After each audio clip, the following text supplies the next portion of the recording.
أنفسنا ومن سيئات أعمالنا من يهده الله فلا مضل له ومن يضلل فلا هادي له أشهد أن لا إله إلا الله وحده لا شريك له وأشهد أن محمدا عبده ورسوله اللهم صل وسلم على محمد وعلى آله وصحبه أجمعين يا أيها الذين آمنوا اتقوا الله حق تقاته ولا تموتن إلا وأنتم مسلمون يا أيها الناس اتقوا ربكم الذي خلقكم من نفس واحدة وخلق منها زوجها وبث منهما رجالا كثيرا ونساء واتقوا الله الذي تساءلون به والأرحام إن الله كان عليكم رقيبا يا أيها الذين آمنوا اتقوا الله وقولوا قولا سديدا يصلح لكم أعمالكم ويغفر لكم ذنوبكم ومن يطع الله ورسوله فقد فاز فوزا عظيما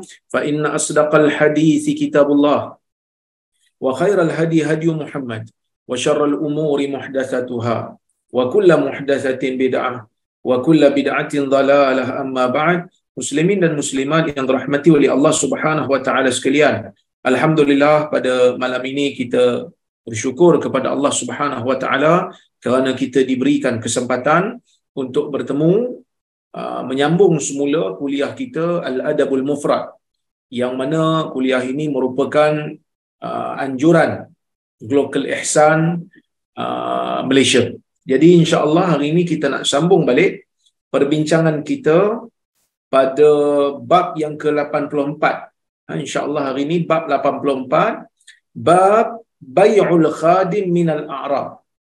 Bab pada menjual hamba kepada orang-orang Arab, kepada orang-orang yang badui, yang tidak bertamadun. Okey. Apa kata Al-Imam Al-Bukhari rahimahullah pada hadis yang ke-162? Kata Al-Imam Al-Bukhari, haddatsana Sulaiman ibn Harb qala haddatsana Hammad ibn Zaid an Yahya bin Sa'id an ibni Amrah an Amrah anna Aisyah radhiyallahu anha dabbarat amatun laha fashtakat Aisyah fasa'ala banu akhiha tabiban min az-zut faqala innakum tukhbiruni an imra'atin mashhurah saharatha amatun laha fa ukhbirat Aisyah faqalat sahartini faqalat na'am faqalat walima qala la tanjina abada thumma qalat bi'uha min syarril arabi malakatan. Hadis ni, hadis 162 ni riwayat Imam Ahmad juga dan juga Al-Hakim dalam Mustadrak, yang mana riwayat ni sanad dia dinilai sahih oleh pengarang kitab Rasyul Barat syarah kepada Al-Adabul Mufrad. Yang bermaksud, kata Al-Imam Al-Bukhari rahimahullah, haddatsana Sulaiman ibn Harb. Sulaiman ibn Harb, guru kepada Al-Imam Al-Bukhari, menceritakan kepada Al-Imam Al-Bukhari. Katanya, haddatsana Hammad ibn Zaid. Hammad ibn Zaid menceritakan kepada kami, kata Sulaiman bin Harb. Maksudnya, Hammad bin Zaid ni guru kepada Sulaiman bin Harb. An Yahya bin Sa'id, daripada Yahya bin Sa'id, an ibni Amrah, daripada Ibn Amrah, daripada Amrah. Maksudnya Ibn Amrah meriwayatkan hadis ni daripada Amrah, daripada ayahnya. Baik. Kalau kita tengok, dalam riwayat ataupun dalam kitab, Al-Fadlullahis Samad, syarah kepada Adab Mufrad, kitab yang lain, dia kata Ibn Amrah ni nama sebenar dia Muhammad bin Abdul Rahman. Gelaran dia Abu Rijal. Ibn Amrah, dia merupakan perawi yang thiqah. Manakala Amrah itu merupakan ibu dia. Amrah ni perawi hadis. Sebab tu jangan terkejutlah. Mungkin sebelum ni kita tak pernah kenal, kita tak pernah tahu ada perawi-perawi perempuan selain daripada sahabat Nabi SAW. Yang biasa kita dengar perawi-perawi perempuan ni sahabat Nabi. Aisyah radhiyallahu anha, Ummu Habibah, Ummu Salamah, Ummu Atiyah. Tapi hari ini kita dapat tengok riwayat daripada perawi perempuan yang bukan sahabat Nabi SAW dan dia adalah perawi yang thiqah. Dia adalah perawi yang dipercayai.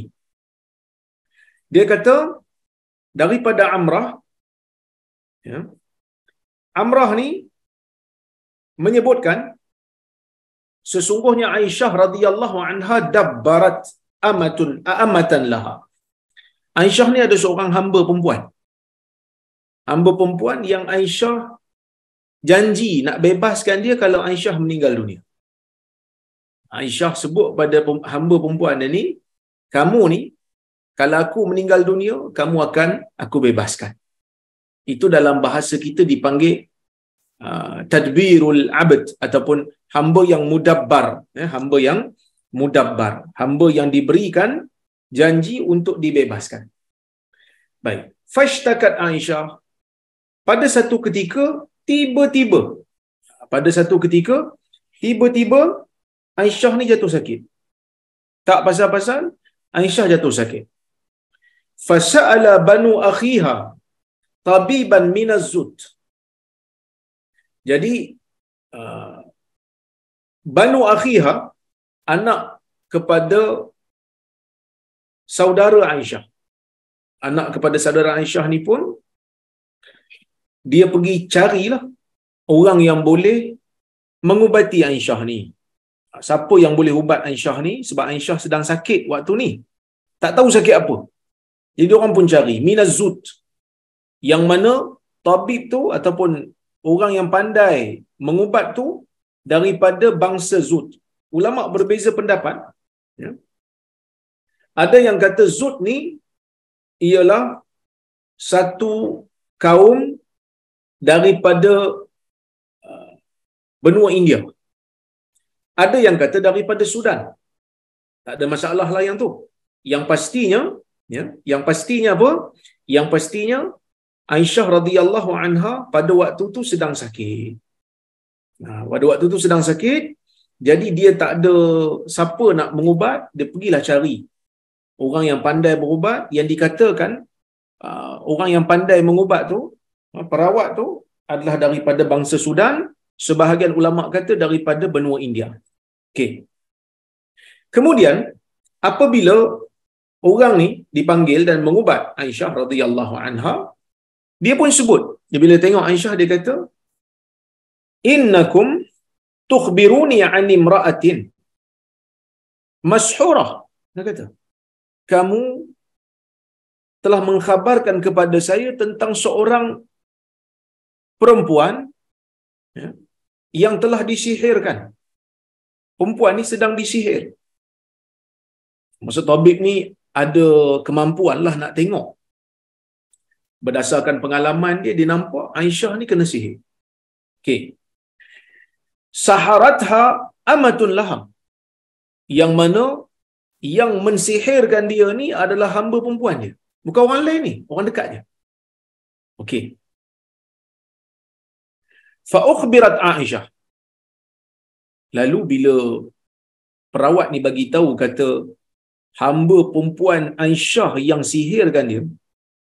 Jadi orang pun bagi tahu kat Aisyah, wahai Ummul Mukminin, engkau sakit ni bukan sebab apa, sebab kena sihir. Kau nak tahu tak siapa yang sihirkan kau? Hamba perempuan kau. Yang kau janji tadi, yang kau janji sebelum ni, nak bebaskan dia kalau engkau meninggal dunia. Baik. Lalu Aisyah radhiyallahu anha bertanya kepada perempuan tu. Bertanya kepada hamba tu. Hamba perempuan yang dikatakan sihir dia. Dia kata, ya,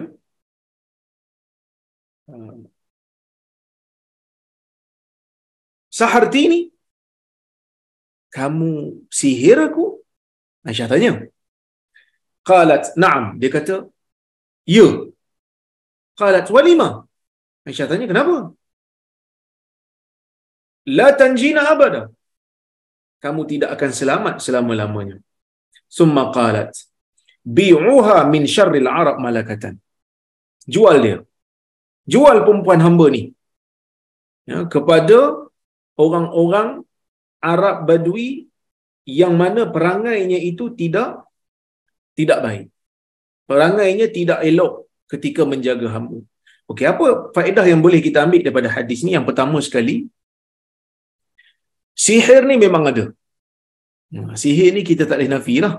Bahkan Nabi SAW sendiri pun terkena sihir. Dan benda tu ada.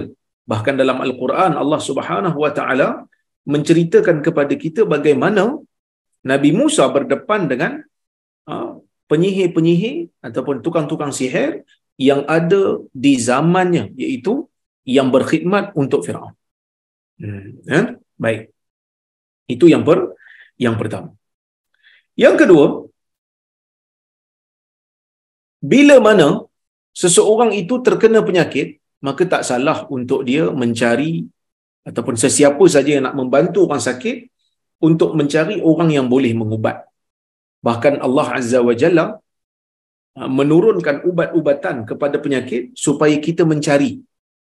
Bahkan Nabi SAW menyebutkan dalam sebuah hadis, innallaha lam yunzilida illa wa anzala ma'ahu dawa. Atau kama qala. Ya, sesungguhnya Allah tidak menurunkan penyakit melainkan Allah Azza wa Jalla akan menurunkan bersamanya penawar. Bahkan di dalam hadis yang lain Nabi SAW menyebutkan tadawu ya ibna Adam, ya, berubatlah wahai anak-anak Adam. Menunjukkan perubatan itu satu benda yang dituntut dalam agama, cuma para ulama berbeza pendapat. Ada yang kata wajib berubat, ada yang kata sunat berubat, ada yang memperincikan. Kalau berubat untuk sakit-sakit yang tidak membahayakan nyawa, maka sunat. Kalau berubat kepada penyakit yang boleh mengancam nyawa, maka wajib. Itulah perbahasan yang disebutkan oleh para ulama. Tapi ada juga ulama yang tak setuju berubat ni, ya, yang mengatakan berubat ni menghilangkan tawakal dan sebagainya. Tetapi pendapat itu tidak tepat, kerana Nabi SAW sendiri ketika mana berada dalam keadaan sakit, Aisyah radhiyallahu anha yang menyediakan ubat-ubatan untuk Nabi SAW meringankan sakitnya. Begitu juga Aisyah radhiyallahu anha, apabila dia sakit, ya, anak saudaranya pergi cari, ya, anak saudaranya pergi cari perawat yang boleh mengubati Aisyah. Jadi tak salahlah. Jadi dalam agama ni perubatan itu benda yang tak salah. Bahkan kalau boleh, saya katakan ia termasuk dalam fardu kifayah. Perlu ada orang-orang Islam ni yang pandai dalam bab perubatan ni, supaya orang Islam tidak hanya bergantung kepada orang bukan Islam dalam bab perubatan. Sebab itu saya tak apa setuju kalau istilah rawatan Islam ataupun kaedah perubatan Islam hanya digunakan untuk ruqyah semata-mata. Sedangkan perubatan Islam itu istilahnya luas, merangkumi rawatan yang berada di hospital sekarang ni pun termasuk dalam apa yang kita panggil sebagai rawatan Islam, kerana Islam memang suruh penganut dia berubat dengan disiplin yang tertentulah.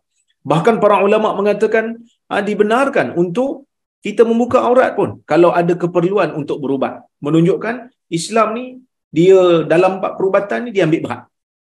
Dia ambil berat. Kemudian bila dia kata, bila perawat ni datang, dia kata perempuan ni kena sihir. Dah macam mana dia tahu kena sihir? Memang di dalam hadis Nabi SAW pun ada, ya, perawat-perawat yang pandai tengok benda ni berdasarkan pengalaman. Sehingga waktu Nabi kena sihir tu pun memang ada perawat yang bagi tahu kat Nabi, Nabi disihir, kan, oleh Labid bin A'sam. Cuma dalam bab berita yang sampai kepada kita siapa yang sihirkan kita ni, kita tak boleh terima 100% sebagai betul. Buktinya apa? Buktinya Aisyah radhiyallahu anha setelah diberitahu kepada dia bahawasanya dia telah disihir oleh hamba perempuan dia, Aisyah taklah ambil tindakan terus. Sebaliknya Aisyah tanya dulu, Saharti ni, betul ke kamu yang mensihir aku? Kenapa? Kerana perawat ni boleh jadi tersilap. Perawat ni boleh jadi menipu, boleh jadi juga. Jadi kita kena hati-hati dalam nak menerima sesebuah berita, bimbang. Nah, takut-takut orang yang memberi maklumat kat kita tu memberi maklumat kat kita dalam keadaan maklumat tu tak tepat. Ini bahaya. Ini sangat-sangat bahaya. Jadi sebab itu para ulama ataupun Aisyah dalam hadis ni tanya dulu supaya tidak tersilap dalam menghukum, ya. Baik. Kemudian faedah yang berikutnya, apabila Aisyah radhiyallahu anha bertanya kepada dia, dia jawab betul. Jadi Aisyah pun terus ambil tindakan. Apa tindakan yang Aisyah ambil? Tindakan yang Aisyah ambil seperti mana yang disebutkan oleh pengarang kitab Rasyul Barak ni, dia kata, ya, Innal jariyah qad ista'jalat wa aradat an taqtulaha litu'taqa fakana al-ihsan ilaiha sababan fi isaatiha li sayyidatiha. Kata pengarang kitab Rasyul Barak ni, dia kata, sesungguhnya hamba perempuan ni qad ista'jalat, dia nak segera, dia nak cepat, wa aradat an taqtulaha, bahkan dia nak bunuh Aisyah dengan sihir dia tu. Menunjukkan sihir ni bukan jalan-jalan lah. Kenapa disebut begitu? Kerana ada satu aliran daripada Mu'tazilah.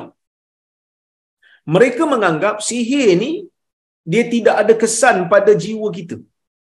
Dia hanya memberi khayal sahaja. Maksudnya sesiapa yang disihir, sihir tu tak memberi kesan kepada diri kita. Sebaliknya hanya beri khayalan sahaja. Dia macam silap mata je. Sebaliknya ulama ahli sunnah wal jamaah mengatakan tidak. Sihir mempunyai hakikat. Sihir boleh mempengaruhi jasad kita jika diizinkan oleh Allah Azza wa Jalla. Kenapa Allah Ta'ala izin pula? Allah Ta'ala tak semestinya bila dia izin maka dia redha. Allah Ta'ala memberikan keizinan untuk sesuatu perkara berlaku. Tetapi sebahagian perkara yang berlaku tidak diredai oleh Allah. Umpamanya, seperti mana kita melihat orang mencuri. Orang mencuri itu satu maksiat. Dan kita percaya, kalau Allah tak beri izin untuk dia mencuri, dia tak akan boleh mencuri. Tapi Allah Ta'ala izinkan perbuatan itu berlaku, cuma Allah Ta'ala tidak meredai perbuatan itu. Allah tak reda perbuatan itu berlaku, Allah Ta'ala akan azab kepada mereka yang melakukan pencurian ni, kalau Allah Ta'ala mahu, kalau Allah Ta'ala kehendaki di hari akhirat nanti. Sama juga kalau orang tu melakukan kezaliman, Allah Ta'ala izinkan tetapi Allah Ta'ala tidak reda. Baik. Dia ni, perempuan ni yang menjadi hamba ni, dia nak bunuh Aisyah. Sebab apa dia nak bunuh Aisyah? Bukankah Aisyah tu tuan dia? Betul. Tapi kan Aisyah ada janji kepada dia yang kalau Aisyah mati, dia akan dibebaskan. Jadi dia ni tak sabar. Dia ni tak sabar lah. Ya. Dia nak supaya Aisyah ni mati cepat. Supaya senang dia ni boleh dibebaskan segera. Segera boleh dibebaskan. Jadi dia pun berusaha supaya Aisyah ni dapat mati awal. Maka sebab itu kata pengarang ni, kitab Rasyul Barak ni, dia kata, فَكَانَ الْإِحْسَانُ إِلَيْهَا سَبَبًا فِي إِسَاءَتِهَا لِسَيِّدَتِهَا. Oleh kerana kebaikan Aisyah pada dia, Aisyah baik pada dia. Sebab tu Aisyah nak bebaskan dia. Hamba ni selagi mana tak dibebaskan oleh tuan dia, selagi tu dia akan kekal sebagai hamba. Kalau tuan dia mati, dia akan menjadi faraid. Sebab dia tu sebahagian daripada harta. Maka kalau dia tak dibebaskan, tuan dia mati, maka dia akan difaraidkan. Ikutlah. Mungkin separuh badan dia, separuh badan ni maksudnya separuh hak dia tu dapat kat anak ni, separuh lagi dapat kat anak ni, kalau anak dua-dua lelaki lah. Mengikut pembahagian harta pusaka yang telah digariskan oleh Allah Azza wa Jalla. Jadi bila Aisyah ni janji kat dia, kalau aku mati hang dibebaskan, itu merupakan satu kebaikan yang Aisyah nak bagi kat dia. Tapi kebaikan Aisyah tu tak dibalas dengan kebaikan. Sebaliknya, kebaikan Aisyah tu dibalas dengan apa? Kebaikan Aisyah tu dibalas dengan suatu kejahatan, iaitu cubaan membunuh. Wa hadza la yasdur illa minan nafsil khabithah. Dan perbuatan ini tidak muncul melainkan daripada jiwa yang jahat. Maksudnya orang buat baik kat kita, kita pergi balas dengan kejahatan.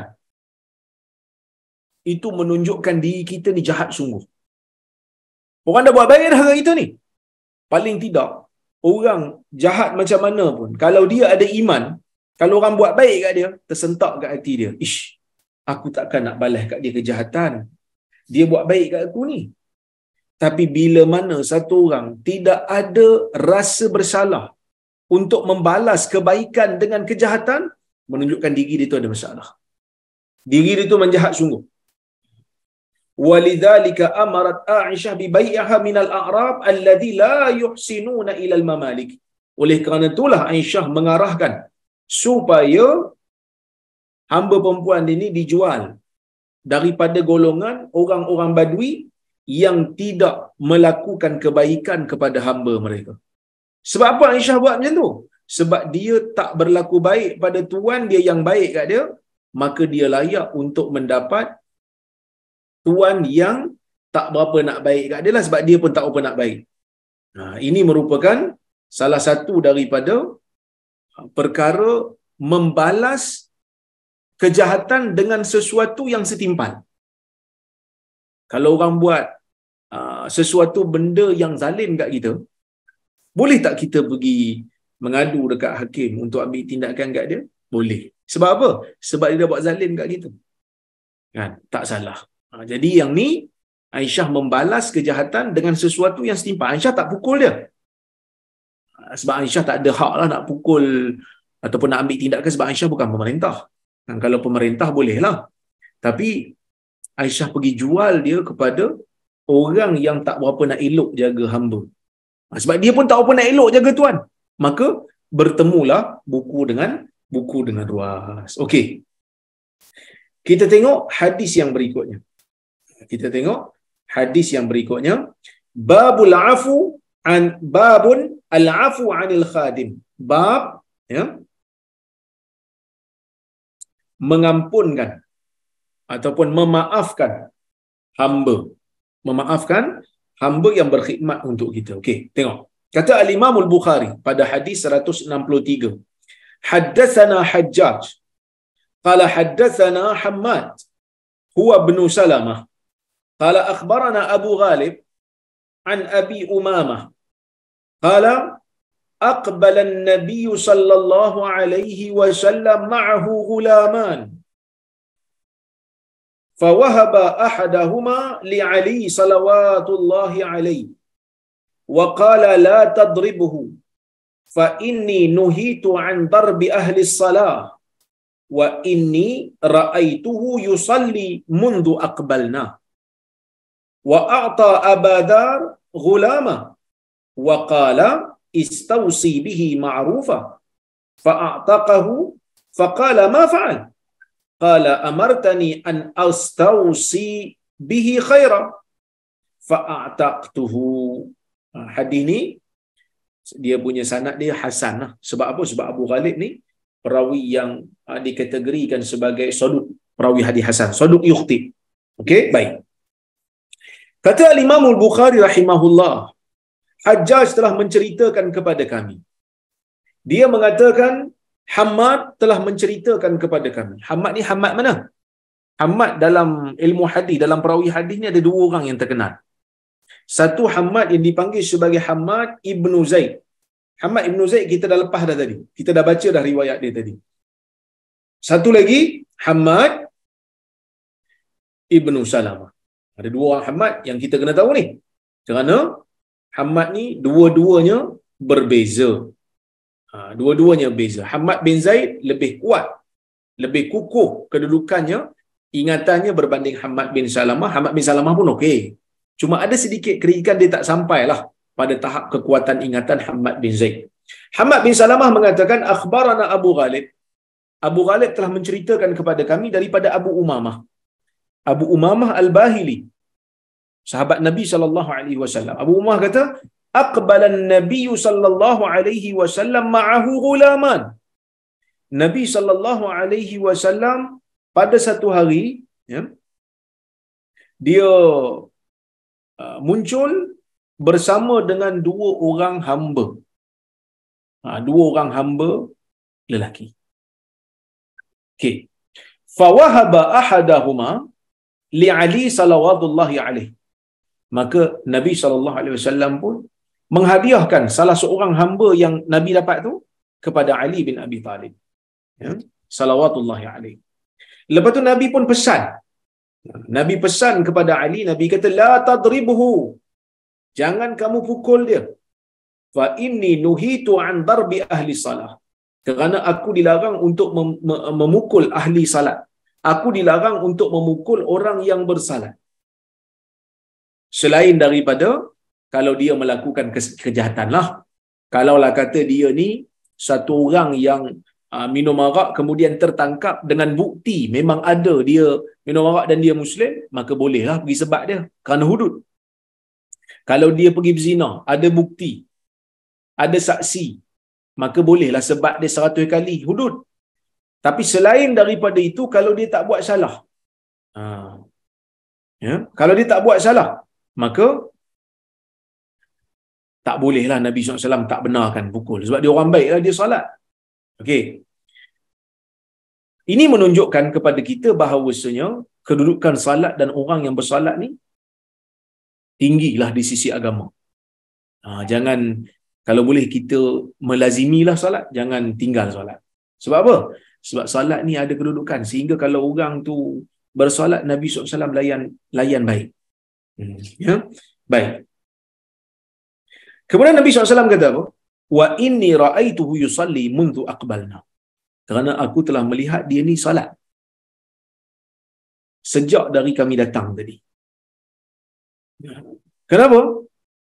Kerana berkemungkinan Nabi SAW beranggapan selagi mana dia salat, maka selagi itu dia tak perlu kepada pukul untuk menjadikan dia beradab.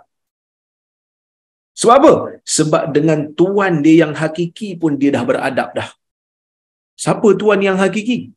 Tuan yang hakiki dia adalah Allah Azza wa Jalla. Kita kan hamba Tuhan. Kalau hamba ni dia hamba Tuhan pun dia, hamba tuan dia pun dia. Tuan yang hakiki dia adalah Allah Azza wa Jalla. Jadi sebab itu Nabi SAW kata tak perlu pukul dia untuk dijadikan dia beradab sebab dia dah berhadap dengan Tuhan dia dah.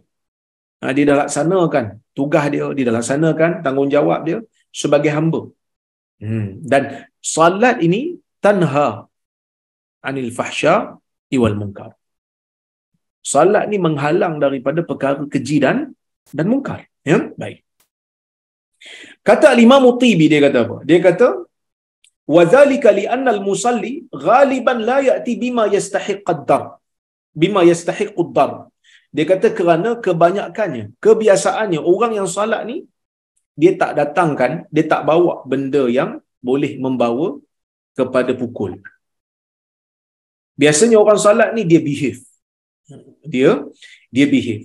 Li'anna as-salata tanha 'anil fahsya'i wal munkar. Kata Imam Tibi, kerana salat ni boleh menghalang daripada perkara keji dan munkar. Fa idza kana Allah rafa'a 'anhu ad-darb fi dunya narju min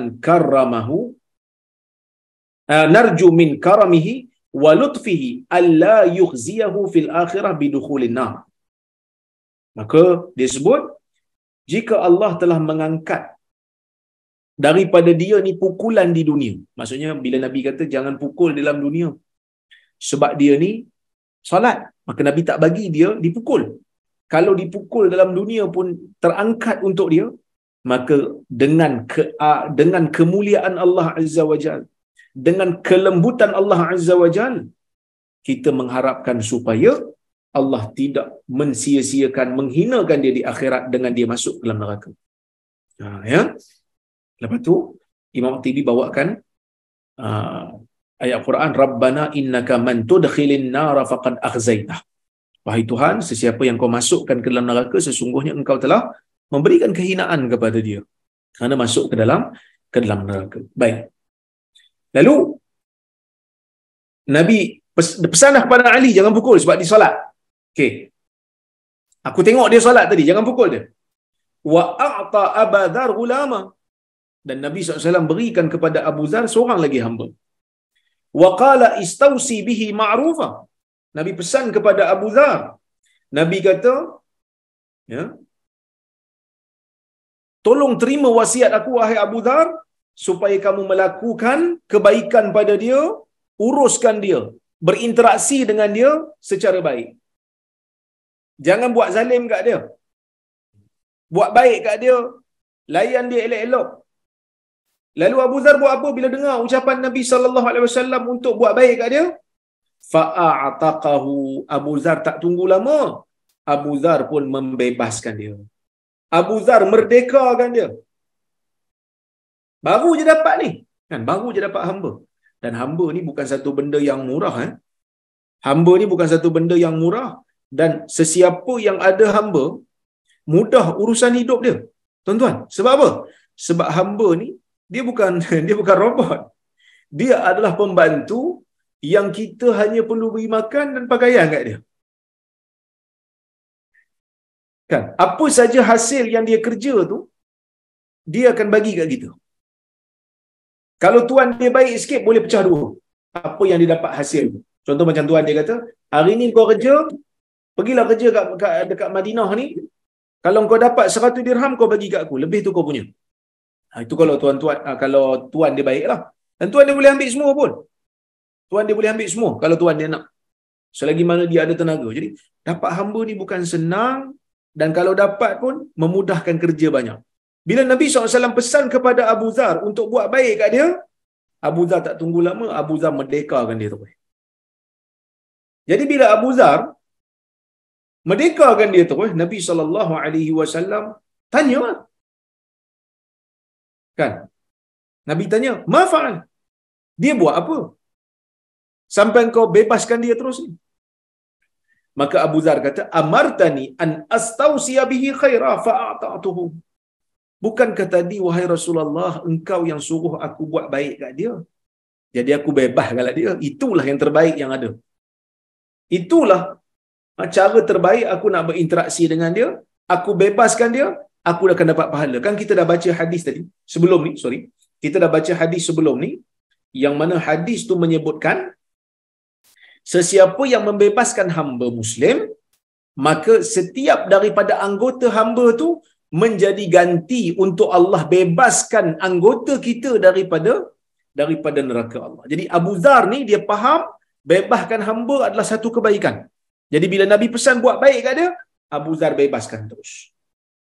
Abu Dzar bebaskan terus, ya. Dan menunjukkan kepada kita betapa Abu Dzar ni berlumba-lumba dalam nak melakukan kebaikan, ya. Baik.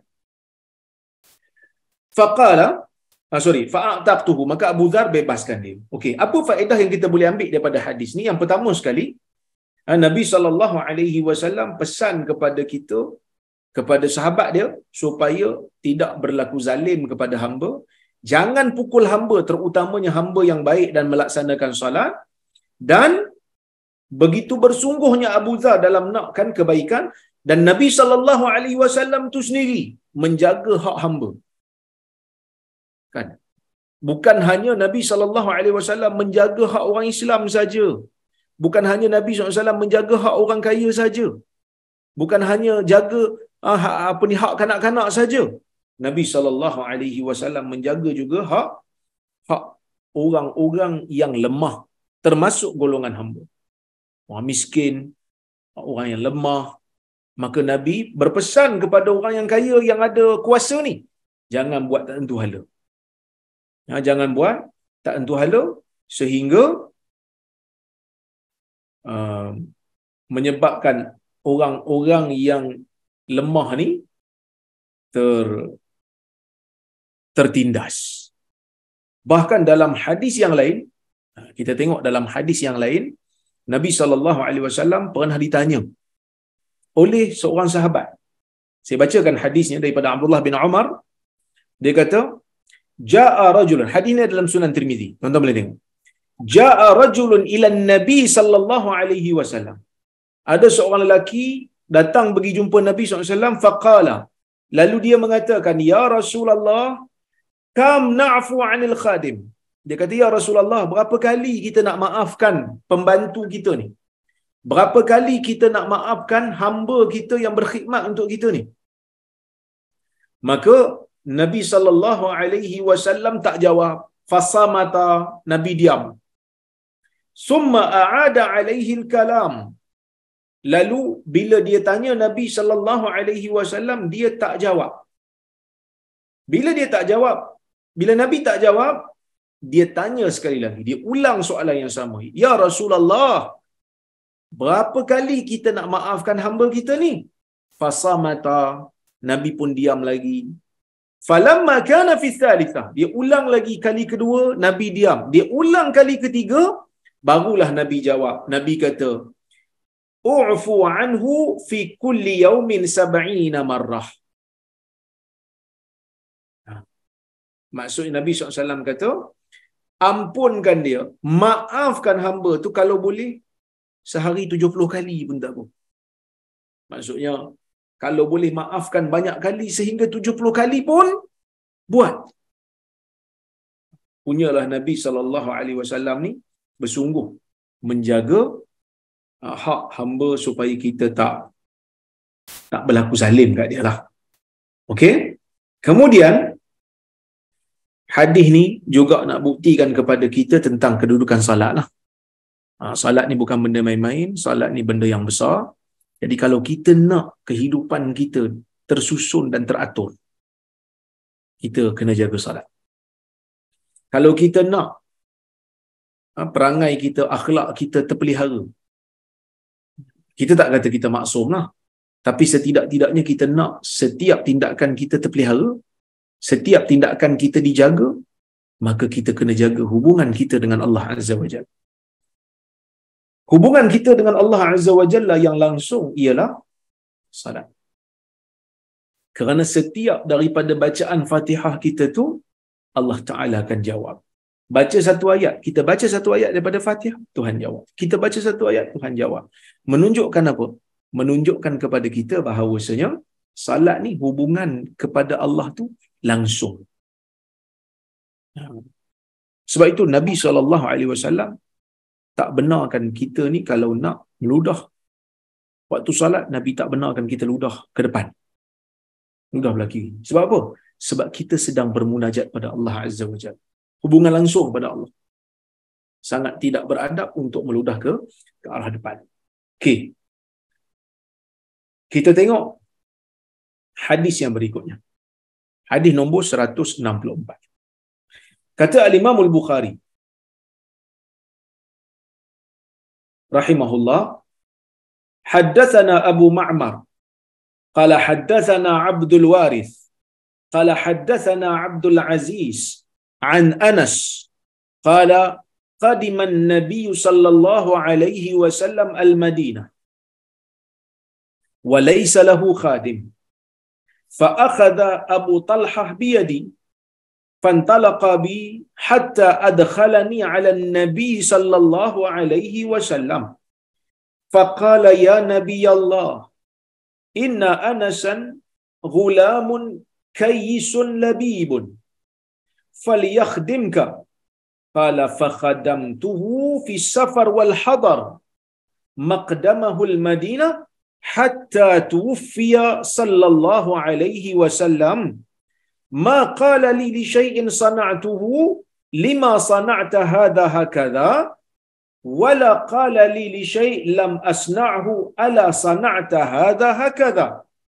Ini merupakan hadis, kalau kita tengok hadis ni merupakan hadis yang sahih lah. Okey, kita tengok apa makna hadis ni. Kata Al-Imam Al-Bukhari rahimahullah, Abu Ma'mar telah menceritakan kepada kami. Dia mengatakan Abdul Waris telah menceritakan kepada kami. Dia kata Abdul Waris bin Sa'id. Dia seorang perawi yang thiqah lah. Dia kata telah menceritakan kepada kami Abdul Aziz, ya. Abdul Aziz mengambil hadis ni daripada Anas. Abdul Aziz mengambil hadis ni daripada Anas. Anas ni Anas mana?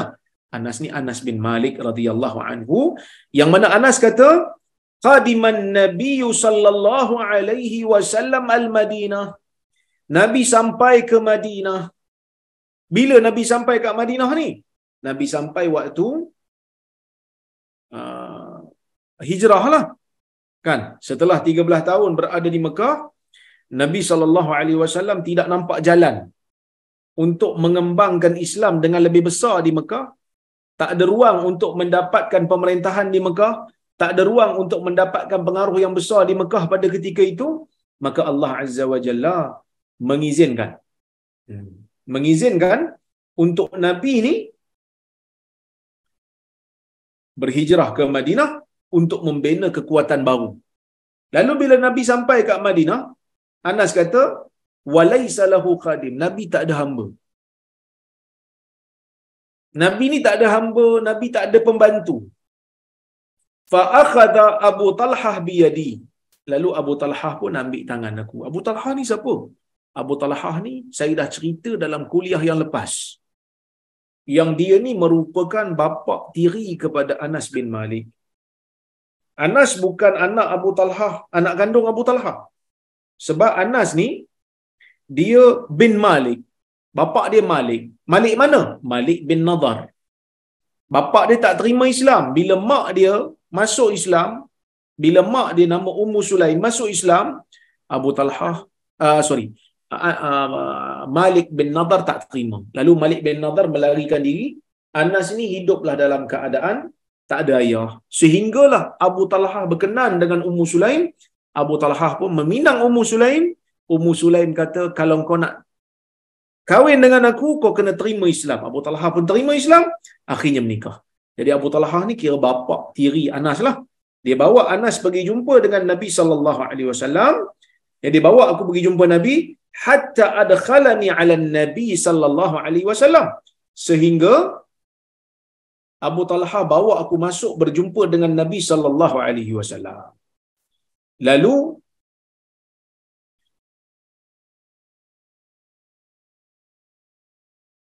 sekejap tu saya sebenarnya pukul 10 ni ada nak ziarah orang sakit, staf saya sakit. Esok saya nak pergi pergi haji dah kan. Jadi saya terpaksa untuk ziarah malam ni juga. Tapi tak apa, kita habiskan hadis ni. InsyaAllah lepas tu saya akan pergi. InsyaAllah. Baik. Jadi Abu Talhah bawa Anas ni pergi jumpa dengan Nabi SAW. Dia kata apa? Faqala ya Nabi Allah. Wahai Nabi Allah. Inna Anasan ghulamun kayyisun labib. Sesungguhnya Anas ni adalah seorang budak, seorang anak muda. Kira masa tu kira-kira umur dia 10 tahun. Dia kata budak-budak yang bijak, yang cerdik. Faliyakhdimka, biarlah Anas ni jadi khadam kamu. Maksudnya Anas ni bukan hamba. Ya. Tapi Abu Talhah dan Ummu Sulaim nak supaya Anas ni menjadi khadam, bantu uruskan Nabi SAW. Sebab apa? Sebab mereka nak supaya Anas ni terikut dengan akhlak Nabi yang pertama, belajar hadis Nabi yang kedua, dan dapat pahala kerana berkhidmat untuk Nabi yang ketiga. Dan kesemua ini tidak akan tercapai oleh mana-mana orang lain dalam dunia melainkan hanya untuk Anas bin Malik saja. So dia ambil peluang lah, sebab Anas ni muda lagi. Maka dia kata biarlah Anas ni berkhidmat untuk kamu. Jadi Nabi SAW pun tak tolak, Nabi terima. Sebab Nabi pun tak ada khadam, Nabi tak ada hamba. Tawaduknya hidup Nabi ni, Nabi tak ada hamba pada waktu ni. Fa khadamtuhu fi safar wal hadar. Lalu kata Anas, aku pun berkhidmat kepada Nabi SAW ni waktu Nabi musafir dan waktu Nabi tak musafir. Nabi di Madinah pun aku khadam dia. Nabi waktu musafir pun aku berkhidmat untuk dia. Maqdamahul Madinah, bermula daripada saat Nabi sampai ke Madinah, hatta tuwfiya sallallahu alaihi wasallam, sehingga Nabi wafat. Sehingga Nabi wafat, apa Anas kata? Ma qala li syai'in sana'tuhu lima sana'ta hadha hakadha. Sekalipun Nabi tak pernah sebut pada aku, pada perkara yang aku buat, kenapa kau buat macam ni? Dan Nabi SAW sekalipun tak pernah sebut pada aku yang aku tak buat. Kenapa kau tak buat benda ni? Nabi tak pernah suruh. Nabi tak pernah sebut. Apa maksudnya? Yang pertama sekali, saya nak sebut kat sini, tuan-tuan, di antara faedah yang kita boleh ambil daripada hadis ni adalah, pertama, Anas ni budak bijak lah. Jadi sebab itu, bapa dia hantar pergi berkhidmat untuk Nabi SAW. Dia cerdik, dia bijak, dia boleh berkhidmat dengan baik, tak perlu tunjuk ajar yang melampau sangat. Ya. Dan dalam riwayat, ya, menyebutkan, dalam riwayat yang lain disebut, bukan hanya Nabi tak pernah petikai, kenapa Anas buat macam tu, kenapa Anas tak buat macam ni. Bahkan dalam riwayat lain, Nabi tak pernah sebut pun. Dalam Sahih Muslim, Nabi tak pernah sebut Nabi tak pernah mendengus pun pada Anas. Okey. Apa faedah kita boleh ambil hadis daripada hadis ni? Apa faedahnya? Yang pertama, nak tunjuk akhlak Nabi tu sempurna. Bagaimana Nabi SAW lunak dengan pembantu dia. Walaupun pembantu dia tu budak-budak, anak kecil. Dan yang kedua, bila kita kata Nabi SAW tak pernah sebut kepada Anas benda yang dibuat, kenapa kau buat macam ni? Kenapa kalau Anas tak buat, Nabi kata kenapa tak buat macam ni? Itu bukan dalam bab-bab yang umum, tetapi dalam bab tindakan Anas kepada Nabi SAW, layanan Anas kepada Nabi SAW.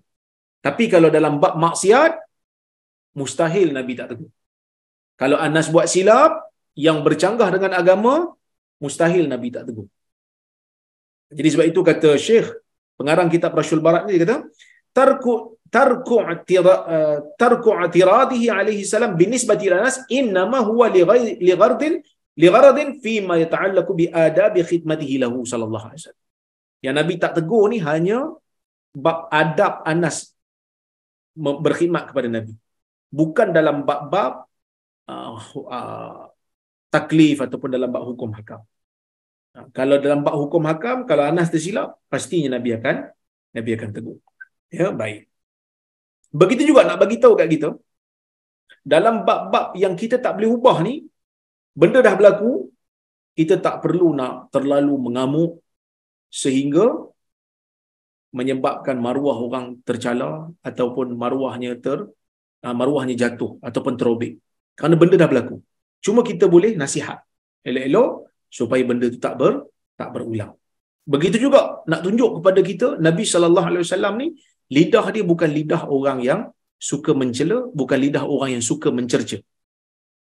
Nah, ini orang yang duk follow live ni, alhamdulillah, banyak juga mengambil manfaat. Tetapi ada juga yang maki hamun. Dengar kuliah, dia maki hamun saya. Dengar kuliah, dia maki hamun Wahabi. Kena tengok yang ni. Saya pun tak tahu siapa Wahabi tu. Tapi kalau dia maki hamun saya pun tak tahu saya buat apa sehingga saya dimaki. Tapi nak bagi tahu, Nabi SAW dalam perkara yang tidak ada manfaat untuk dimaki, Nabi tak maki. Bahkan Nabi SAW dia bukan pemaki pun. Kalau ada benda salah yang Anas buat ke, siapa-siapa buat, Nabi akan beri teguran dengan teguran yang baik. Bahkan ia menunjukkan kita mempunyai akhlak yang sangat tinggi. Jadi nak bagi tahu, selarilah apa yang Anas sebut ni dengan apa yang Nabi SAW anjurkan. Yang Nabi SAW anjurkan, kalau boleh maafkan dia 70 kali sehari pun maafkan. Menunjukkan dia samalah. Apa yang disebutkan oleh Nabi SAW selari dengan apa yang ditunjukkan oleh Nabi SAW. Baik. So hadis ni juga nak tunjuk kepada kita tentang kedudukan Anas yang tinggilah. Bukan semua orang dapat berkhidmat untuk Nabi tu. Jadi sebab itu kita melihat di dalam hadis-hadis, dalam kitab-kitab hadis sunnah wal jamaah, riwayat Anas ni banyak. Riwayat Anas ni banyak. Jadi kita tak, orang kata apa, tak pelik lah Kenapa riwayat Anas banyak daripada orang lain? Kerana Anas rapat dengan Nabi sallallahu alaihi wasallam. Okey, tuan-tuan, saya rasa cukuplah sekadar tu pada untuk kali ini. InsyaAllah jika ada kesempatan yang lain, kita akan bertemu lagi. Saya nak maklum pada tuan-tuan, insya-Allah pada lusa saya akan bergerak ke tanah suci Mekah untuk melaksanakan haji. Jadi saya mengharapkan doa daripada tuan-tuan dan puan-puan agar haji yang saya laksanakan ini haji yang mabrur. Ya, mudah-mudahan Allah Ta'ala terima amal baik saya, dan saya juga mendoakan ya, agar tuan-tuan dan puan-puan diberikan oleh Allah Subhanahu Wa Ta'ala dengan rahmat, dengan keberkatan, terutamanya pada 10 yang awal di bulan Zulhijjah ini. Ya. Baik. Saya tengok soalan sikit kalau ada sebelum saya berhenti untuk saya pergi ziarah staff Kuib yang tak sihat. Okey.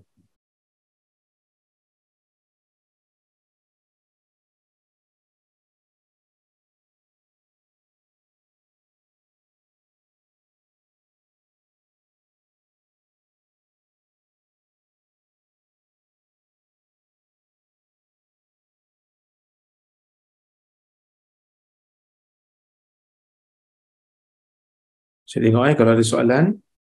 Sekejap. Oh, ramai yang mendoakan, terima kasih banyak.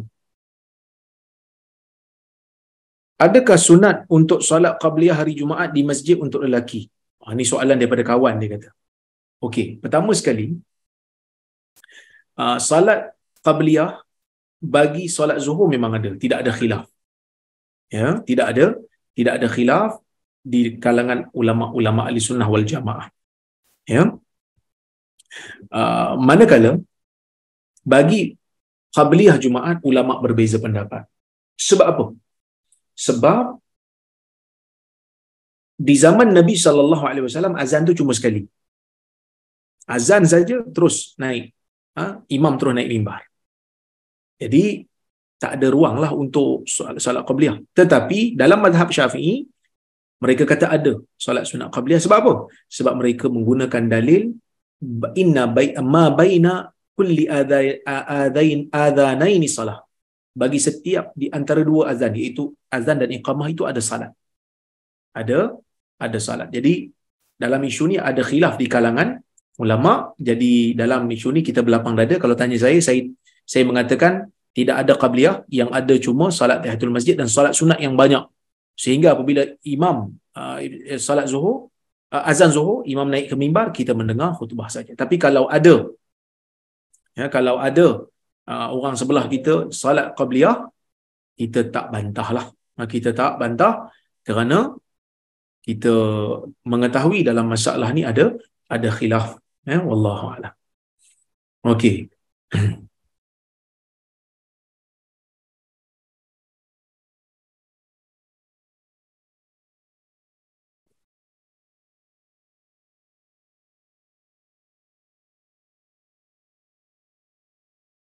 Jika kita terlebih rakaat ketika solat, contoh solat subuh, terbangun selepas rakaat kedua dan berada dalam keadaan berdiri, perlu habiskan ke bagi salam terus? Kalau kita terlebih rakaat, kita dah berdiri dah, wajib duduk. Kerana yang lebih tu tak dikira sebagai solat. Wajib duduk dan beri salam, ataupun duduk, baca tasyahud, kemudian sujud sahwi. Lepas tu bagi salam. Wallahu a'lam. Assalamualaikum. Waalaikumsalam. Setengah masjid selalu adakan majlis tazkirah pendek lepas zuhur dan asar membaca hadis-hadis. Adakah ini dilakukan di zaman Nabi SAW? Adakah ini bid'ah? Bid'ah ni benda yang kita buat berterusan dengan bentuk yang khusus dan kita percaya ada fadilat khusus waktu kita buat tu. Sedangkan dalil tak ada. Ataupun dalilnya tidak sahih. Tapi kalau kita buat kerana kita tak menganggap itu ada fadilat khusus, sebaliknya hanya sekadar kita nak mengambil ruang kosong untuk memberi manfaat kepada umat, macam kita buat kuliah ni setiap Isnin. Kalau orang tanya kenapa buat hari Isnin, saya kata hari Isnin je saya free, hari lain saya tak free. Tapi kalau kita percaya hari Isnin ni ada kelebihan, sedangkan tak ada dalil, maka dia termasuk dalam bid'ah idhafiyah. Kalau tak, maka tak termasuk. Dia hanya termasuk dalam perkara-perkara yang umum sajalah. Wallahu taala a'lamu bisawab. Jadi mudah-mudahan um, ada manfaat kuliah kita pada malam ini. Insya-Allah kita bertemu di lain masa, ya. Kita jumpa lagi. Saya mohon maaf terkasar bahasa tersilap kata. Insya-Allah saya akan doakan kebaikan untuk semua, terutamanya di 10 hari Zulhijjah yang awal ni, insya-Allah. Terima kasih kepada Global Ihsan, terima kasih kepada Kak Jini, Dr. Azmi, Ustaz Riza. Insya-Allah kita jumpa lagi. Dan semua yang hadir pada malam ni saya ucapkan terima kasih. Aku qauli hadza wa astaghfirullahal azim li wa lakum. Assalamualaikum warahmatullahi wabarakatuh.